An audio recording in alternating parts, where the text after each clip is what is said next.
Hi, welcome back to Dive Twang. I'm Dave. Just going to show you some jam today, man. That's all we're doing. I'm going to talk about the chord theory and stuff as we go. We're going to keep it pretty simple, pretty straightforward, but there's a lot you can do with these few things I'm about to show you. And if you've been looking into key studies and stuff and, kind of understanding a family of chords in a key and things, this is stuff's going to start making a lot more sense. If you need to do some work on that, there's a new three-part series in a playlist on this channel called Key Study in G Major. I know I've mentioned it several times later, but it's so essential. I'm just using G as an example in that series, but it'll take you from like starting with a major scale to building the whole family of a key. Very important. So today we're going to be using some of that theory, and I'm not going to go back and build it up from square one every time, right? For example, our chords on this one are B minor or B minor 7, okay, then up to the minor 4. We're treating that as the minor 1 chord, okay, E minor 7,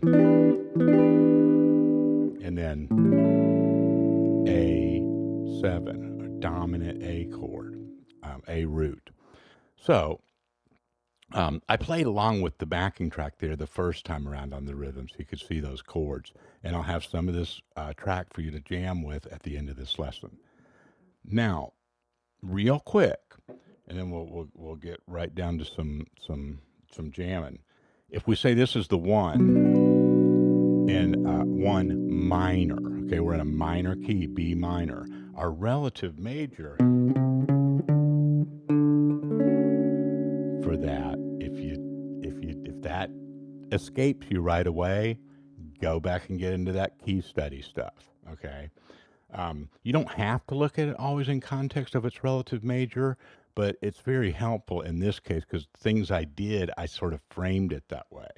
So if we think of one way that we can also sort of identify this chord, this 1 minor chord, B minor, if we say we're in a minor key, another context for that is that it could be derived from the minor 6 chord in D major.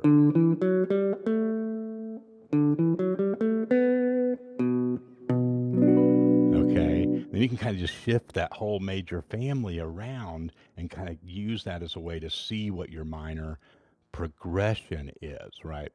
And the progression in this instance meaning going 1, 2, 3, going right through a key, okay? Now, the reason I mention that is because when we go down to this A7, we're used to that real dominant sound in a key sounding like, oh, that's like the 5 chord or the Mixolydian chord. Well, yes, if you treat it within the D major context, but in this minor key, we call that the flat 7. Okay, and that's a dominant chord in a minor key if you work out all the theory. Okay, so we've got a 1,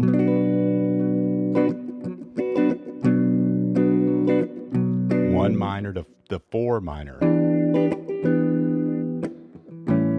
that flat 7 dominant. Okay, well, there's a little bit of theory right there, but that's important for a lot of the stuff that we're doing improvisationally here. So another thing I pointed out there was just a couple little truncated versions of those triads. You can always go up and hit that 9. That's our 1. Our scale is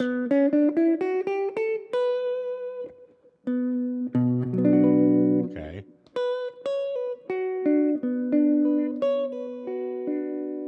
Right, and then we're right there for a nice E minor triad. That's the 7th of an E minor 7.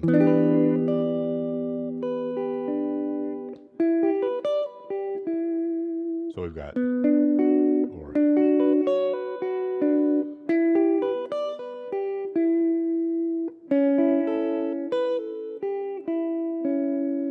need that A7 dominant 7 sound in there. I think I did it up here.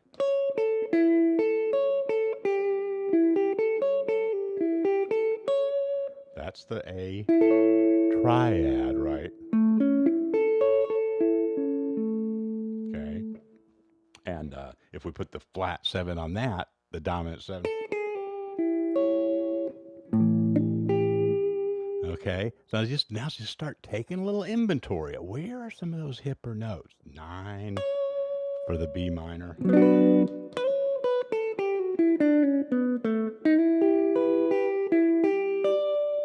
Flat 7 on that E minor. Flat 7 for the A7. Now, spent a little time there, right? Get in a neighborhood, okay? Now, we put our track on, and don't let the tempo of this track scare you, right? Just hold the notes longer. So here it is from the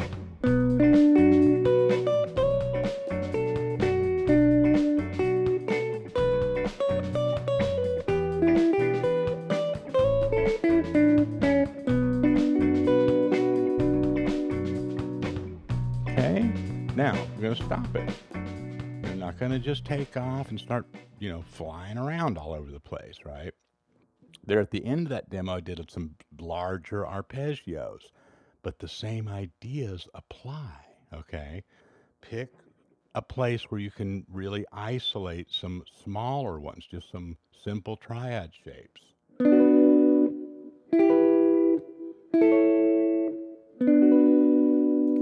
And you get to hang out on the B minor more, right? Those other ones are just for the turnaround. If you don't address each chord, individually when you're in a turnaround like that where you don't have a lot of time for each one, don't worry about it. Stay within a minor pentatonic or something during that, right? And then, try to sneak some hipper stuff in there as you work with it more. But at first, I'll show you what I mean. Make a routine where you can keep going around and around and, focusing on one area of it until you feel really comfortable. So let's say I just want to work on the B minor part of it, using the minor scale and using that arpeggio.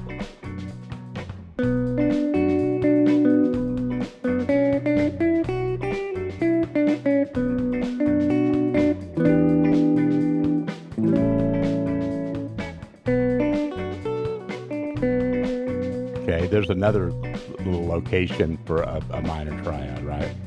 So see what I did? I played the chords over that faster change, so it didn't, the wheels didn't come off.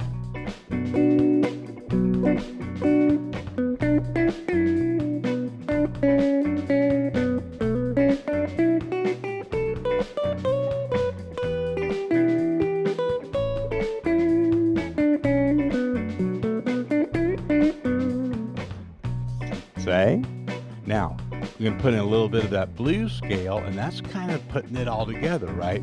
But still keep it compartmentalized a little bit, right? Have a routine, have a map, right? You don't have to know exactly what notes you're going to play every time, but have a game plan.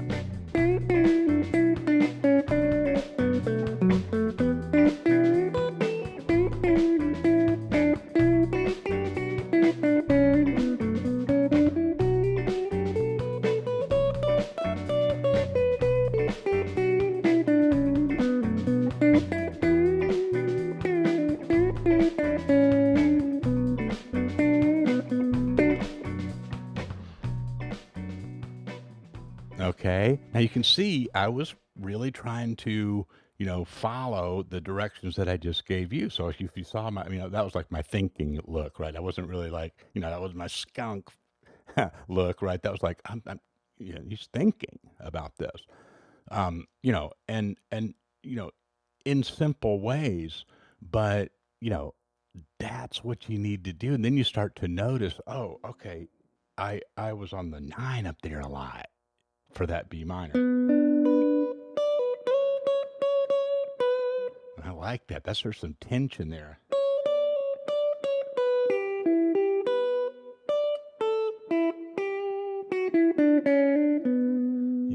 Then go off to the side or start trying to work in like, okay, I'm just kind of playing that triad, for the E. Maybe I'll try to, hang out, find out where the 5th is or something and hang out on that.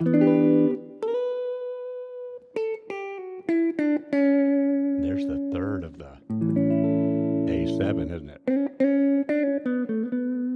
All the notes that I'm talking about are in that 7-note minor scale.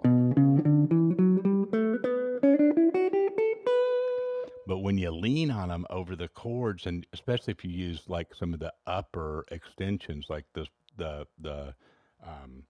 sevens, in this case, they're all flat sevens, right? So we can just say that as a rule for this particular progression. So, figure out where those are.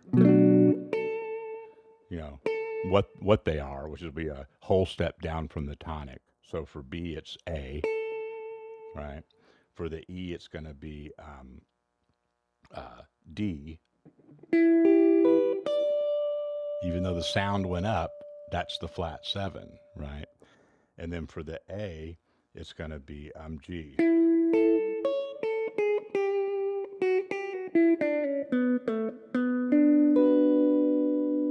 Okay, so those are the flat 7s for each one.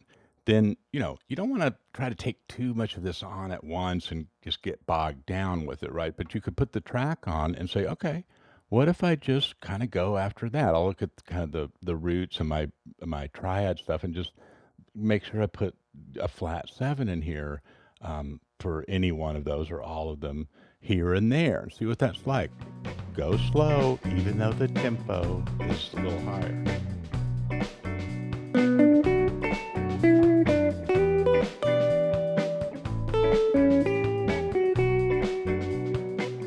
Right? I mean, it's fun, it's just kind of, hitting the target, right?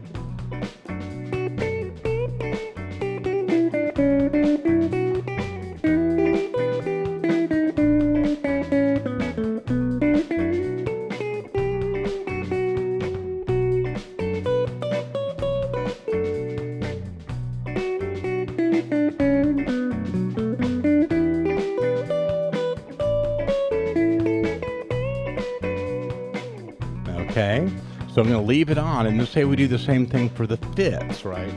What's the 5th for the B minor? You got to do a little work off to the side, maybe.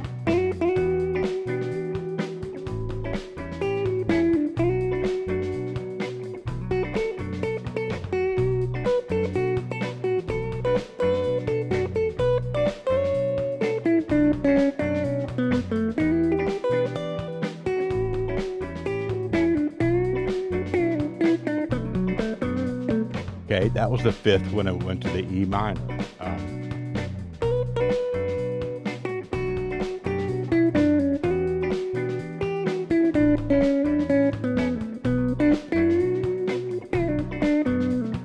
The 5th for the A is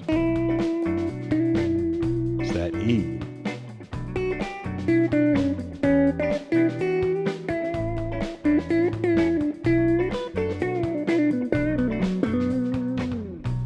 little blues lick there at the end, right? Okay, so I'm not going to play a whole lot, here at the end. This time I'm going to get you right to the practice loop while it's hot. Let me know how it goes. Talk to you soon.